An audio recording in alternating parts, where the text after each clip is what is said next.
In my last video, I told viewers to write me questions in the comments, and whichever one got the most likes, I would answer in this video. And it may have been a huge mistake, because the question that got 37 likes was from Lance in Pants 22, and he says, "Remember when you taught people how to advance their business? Now you just teach people how to sell to you. Why don't you make a video about how to get on Amazon's Renewed program? I think that would be very helpful for your audience." And then he goes into detail about what he would like to see from that video. And I have to be honest with you guys. I read that like a half hour ago and got sad. I did, not because of the specific comment, but because it clearly resonated with so many people. And I wanted to absolutely address it in this video. I'm not going to lie. I thought about just deleting it and moving on because it kind of hurt my feelings a little bit. But I think that would be doing you guys a disservice. So I want to fully address that sentiment that clearly some of you guys do share. And I think it kind of comes in two parts. One is, why have I not gone into more detail about this specific business model? And the other is, now, these days, the content that I make has less value to people, specifically video game resellers, and I spend too much time plugging my own stuff.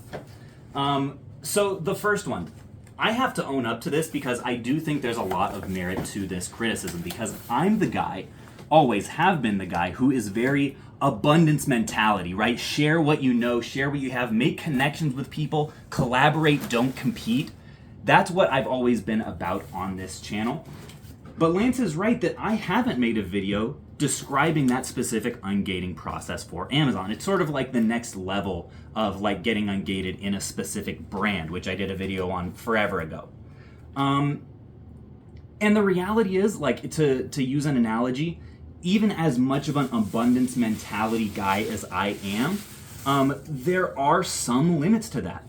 Like, to use an analogy, I want on this channel to absolutely teach people to fish, right? To teach people to build their own incomes. I don't necessarily want to teach people to fish and then say, hey, by the way, everyone come to my pond, right? Because ultimately that wouldn't be advantageous and, just for the sustainability of this business. So on that side, I hope that you understand somewhat. On the other side, though, and this is maybe where my feelings got hurt a little bit, Lance, is that I feel like it's a significant value for me to continue providing valuable content for video game resellers, especially on this channel. I would say that the last video that I made that was called, like, I wish I'd known this before started reselling, right? 3 big paradigm shifts that I made somewhere along the way in my reselling journey. Like, I make videos like that because I hope that they will be valuable to people. But, I mean, clearly you've been around for a long time and you don't find those as valuable. And that sucks. I hope that at least 37 people agree with you that the content isn't as valuable now as it used to be. And that's a bummer. I do understand what you're saying, though, that now it seems like I just plug my own thing, right? Guess what? I'm doing it kind of right now, unpacking this one-up quick flip submission. And I think part of where that like salesiness may come across is that like on the videos on this channel, at least, most of them are filmed in this basement, and most of them are filmed doing our regular day-to-day business practices. And the most interesting thing that I do from an entertainment perspective is probably unboxing these boxes of games that we get sent and open up a couple times a week. So I usually save filming these videos for Tuesdays and Fridays while I have a whole bunch of cool games for people to look at as I'm rambling about random, business ideas that I happen to have. The video would probably come across as less salesy if I wasn't doing that, because inevitably something happens and I'm like, oh dang, this game is cracked, or this copy of Mario 64 is fake, and by the way, if you guys are submitting us batches, here's something to look for in your fake games, and blah blah blah. Go to one-up.app to download our app and sell a bunch of stuff to us. So I understand how this format might come across as a little bit more self-serving. It probably is, but the alternative is like maybe I just deliver my 3 points of areas that I've tried to grow my resale business, or takeaways that I want other people to have, just like standing here in front of a shelf of games.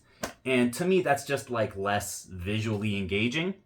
And that's why I don't go that route as much. So ultimately, Lance, I hope that you'll forgive the limitations of the knowledge that I provide on this channel and where I can't get in fully into specifics. But I do hope that overall video game resellers think that something I provide here is valuable. You guys can let me know in the comments if that's true. I guess we should do it again, shouldn't we? Even though I'm a little bit nervous at this point to ask. If you guys have other spicy questions that you want me to answer, I will, within reason, right? There are some things that I just, if you're asking about someone else or, Spanky's salary or my own salary, right? I can't tell you guys everything. But within reason, I'll try to answer the most liked ones. I will say there was because there was a whole conversation on this comment thread. There was a response to this comment, which I didn't really understand and which I take more issue with. This comment was from Brian. He says, Hater Hank group chat over here, but Phoenix Resale was one of the group that called out DK Oldies when it was popular. Now he charges some of the highest prices on the market. And Brian, I don't appreciate this because while I definitely did make a DK Oldies video back in the day to cash in on that trend that was happening in the community, I in no way, as you say, called them out. In fact, my take on the situation was, I think, very fresh and a bit novel and brought some balance to the conversation. So you saying that I called them out makes me think that you didn't actually watch that video, and you need to get your facts straight, Brian. Just wanted to say that. I'm sorry.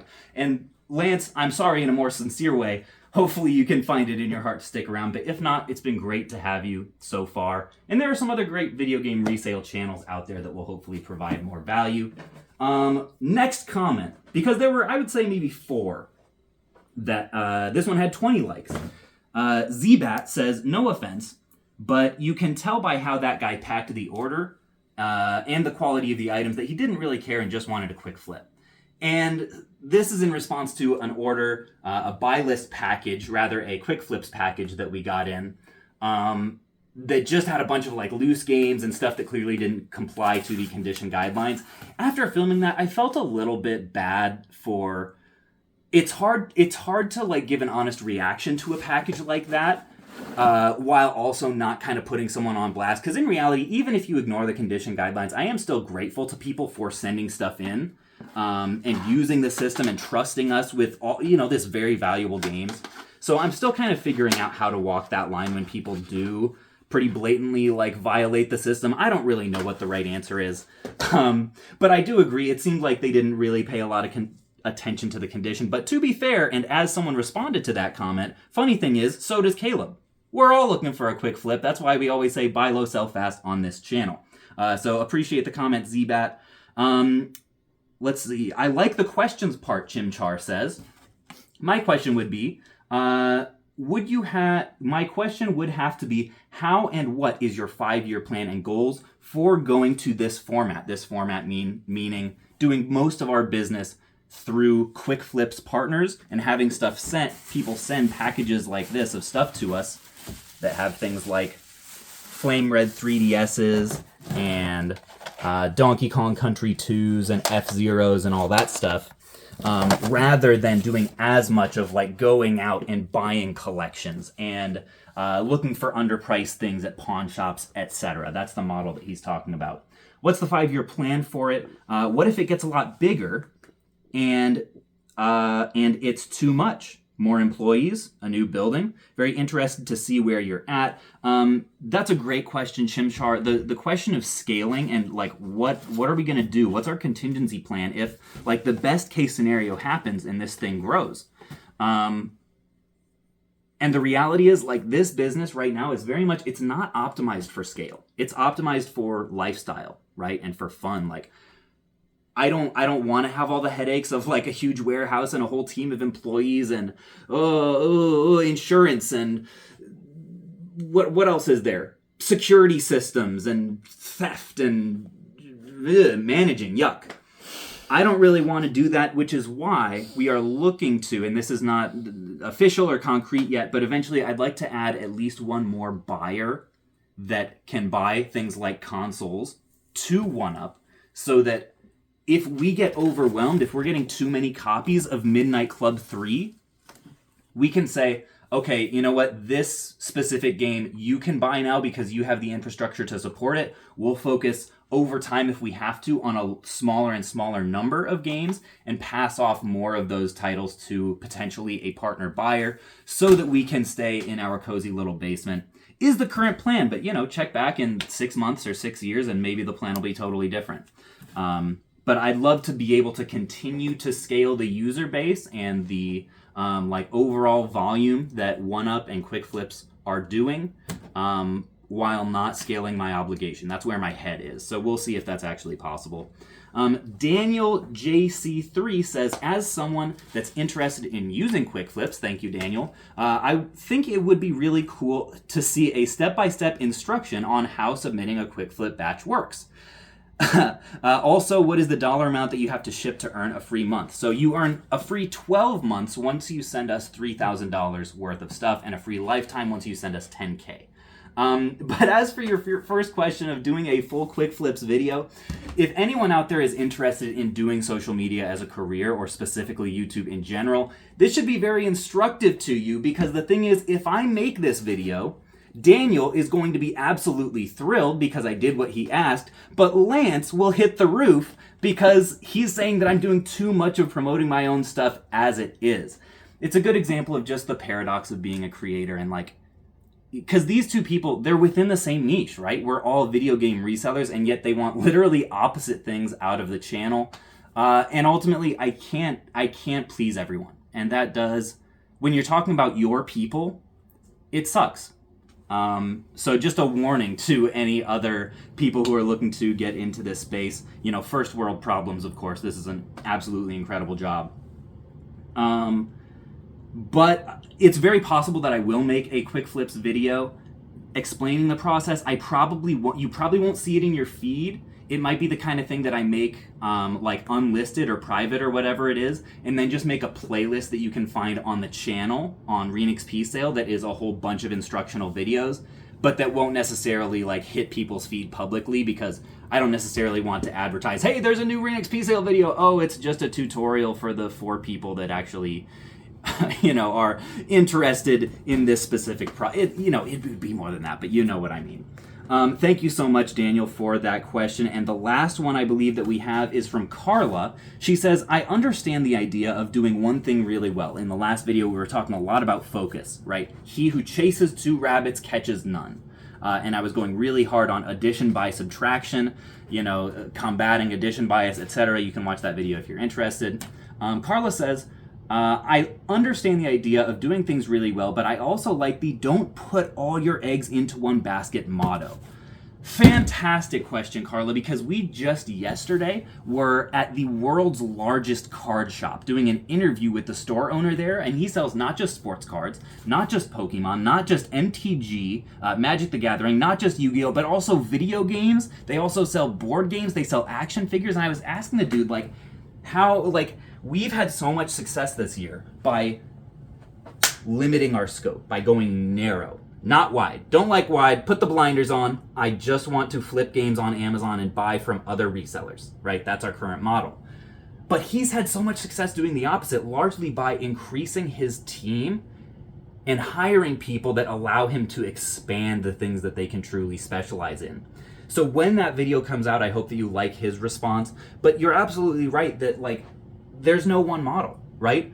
We've had a lot of success with focusing, and I think for resellers in general, most of us could benefit more from specializing more than going broader. I think a lot of people, especially in the thrifting and bins and yard sale niches of sourcing, they're a little bit too wide and could benefit from shrinking their scope a little bit so that people actually know them for something and they can establish more profitable partnerships. But you're 100% right that here's the thing. If Amazon shuts us down tomorrow, we're sunk. Not totally sunk, but we'll have to make a significant pivot, and one that will be a lot more uncomfortable than if we were on multiple platforms, right? It's a lot easier to shift 30% of your inventory onto one of the other platforms that you're already on than it is to entirely pivot your whole business model I think about that a lot with like YouTube, right? Like, what if YouTube shut me down tomorrow? I'm building my businesses on borrowed land, platforms that I don't own. And so, Carly, you're absolutely right, and that's part of the reason I highly encourage resellers. This is maybe something that I should talk about more, to put as much of their money as they can into other investments, right? Basically, our version of a 401k, whether that's a SEP, whether it's buying real estate, right? Put your money, put your profits, once you reach the level that you can't reinvest it back into your business, put it into other kinds of investments that will be a bit of a safety net if all of this does go south in the worst case. If you want to fact check Brian and watch that DK Oldies video that he called me out for, I'm going to link it right down here. And if you do, I'm trembling a little bit, but put your questions in the comments and vote on the ones that you like most, and I will try to hit them in the next video.